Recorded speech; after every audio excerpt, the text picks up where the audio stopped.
ఉన్నాయండి. ఎందుకంటే మాకు రిపీటెడ్ కస్టమర్లే వస్తుంటారండి.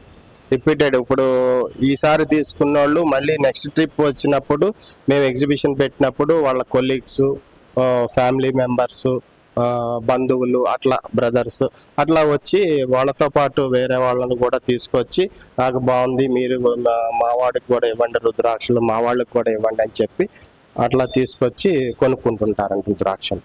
మనం ఈ రోజులో చూసుకుంటే ప్రతి ఒక్కరికి కూడా కారుంగలి మాల అనేది అంటే యువతకి చాలా అట్రాక్ట్ చేస్తుంది. అసలు అది ఎందుకు ఏంటి అనేది కూడా వాళ్ళకి తెలిస్తే పక్కన పెడితే అది వాళ్ళకి ఒక ఫ్యాషన్ అయిపోయింది. అసలు పర్టికులర్ గా ఈ కారుంగలి మాల కానీ బ్రాస్లెట్స్ కానీ ఏవైతే ఉన్నాయో పలానా వాళ్ళే వేసుకోవాలని ఏముందా, లేదంటే ఎవరైనా వేసుకోవచ్చా, అసలు ఎందుకు వేసుకోవాలి?